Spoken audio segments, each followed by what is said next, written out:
Hiya.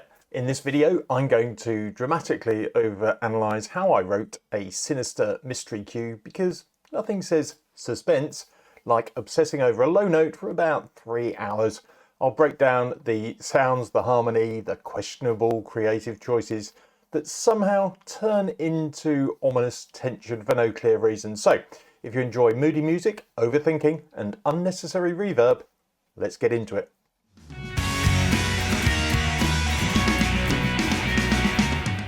Okay, Sinister Mystery, here we come. On the screen there you can see the brief, which I'll also put in the video description so you can use it for yourself to create your own cue, but it gives you a feeling of the sort of music that a library might be looking for. So unraveling dark, suspenseful world of Sinister Mystery, so things that decrypt puzzles, moments where shadows seem to hold a secret, stuff like that. Think about the investigations on ghost hunters. Crime scenes, kitchen, or unraveling spooky mysteries on Destination Fit. Those are the sort of ideas that should spark some inspiration, and I've been asked, could I illustrate a bit more musically what I'm thinking when I go through this? So let's hide the description for a second. You'll notice there's not that many tracks in this, and one of the first things I think about is BPM. So how fast is the track going to go? Eventually, we want to come to some sort of conclusion. We don't want it overly fast, we don't want it slow. I've gone for 98 BPM, completely random. It just felt like a sensible pace to go for a mystery track. So somewhere around hundreds, always a good shout. I've kept it in 4/4, but what you'll notice is that some of these phrases are actually over 7 bars. And that keeps things a bit more mysterious because people can't quite count the regular 4 bars that you might expect with a pattern. The second section actually does a 7-bar phrase, and then there's an extra bar at the end, which we've shortened some of the notes on. That gives us time to have a little edit point before we come back in. So all the time I'm thinking about structure, confusing people, keeping that mystery going, so unexpected things. Let's look at some of the instruments because there's actually not that many notes, but what I started off with was Crow Hill string murmurations. So there's lots of different presets you can get here and then you can play around with them. I've gone for atmospheric slime, and by just playing a couple of notes, and I'm just varying the top notes, if we look at the main notes here, they are relatively simple. Okay, that's showing it in the bass clef because it's quite low.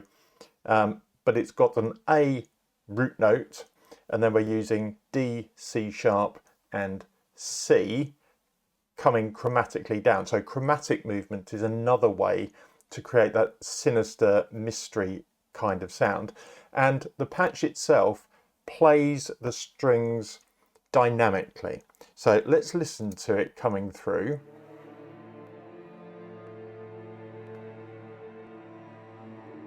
It's got those slides in there as well, which are lovely.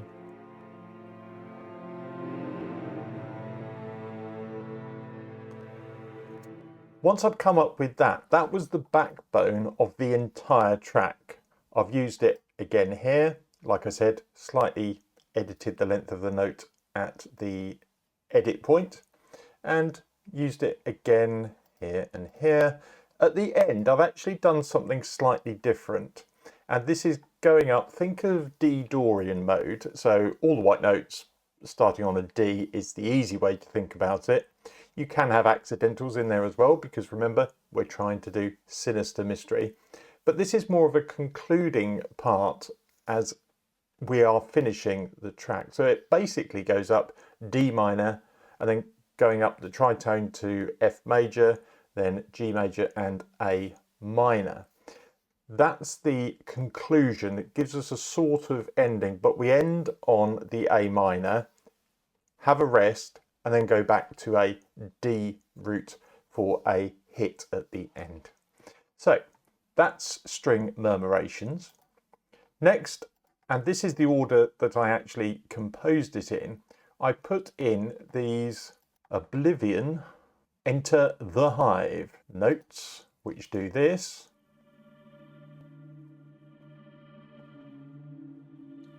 Now that's definitely given me a feeling of Sinister Mystery. And you can tune them as well. So as you can see, not that many notes, but again, it's the feeling going through the sounds. And this is the bit that can take some time, knowing your libraries so you can go through and find these sort of things. So Oblivion. Then we've got Omnisphere guitar patch. So this one is Magma guitar. And there's lots of different ways you can play instruments like Omnisphere and have a play around actually. Short notes, louder, softer, suspended, and you will find you get different choices effectively. So I've gone for this sort of option. And notice this is doing that chromatic thing from the D to the C sharp.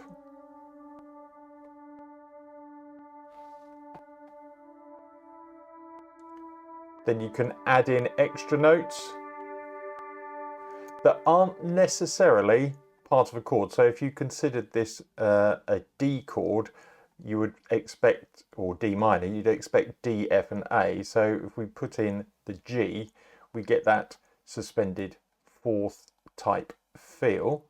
Then if we look further along, the end, again, this is doing the first and the fifth, so the tonic or root and the fifth of each of the chords I said earlier for this end section. So we've got D minor, F major, G major, A minor. Nice and easy. So we keep it a bit loose to start with, then we start bringing it together in the middle section, and finally we have this actual, this is a regular set of 4 sets of 4 notes at the end. So everything sort of comes together. Later on, I decided I would introduce a sweep. So remember, the other thing we're trying to do is build layers as we go. So I've got this sweep pad from Omnisphere.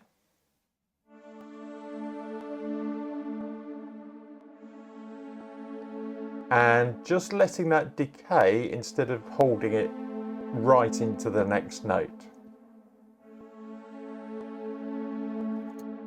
Again, at the end, we're following the idea of going up this D minor, F, G, A minor. But this time we're doing the opposite way. We're playing the fifth first and then going down to the root. Then we've got the mosaic bass, which comes in after the first edit point. And I joked at the beginning that a single drone note you can obsess about for 3 hours.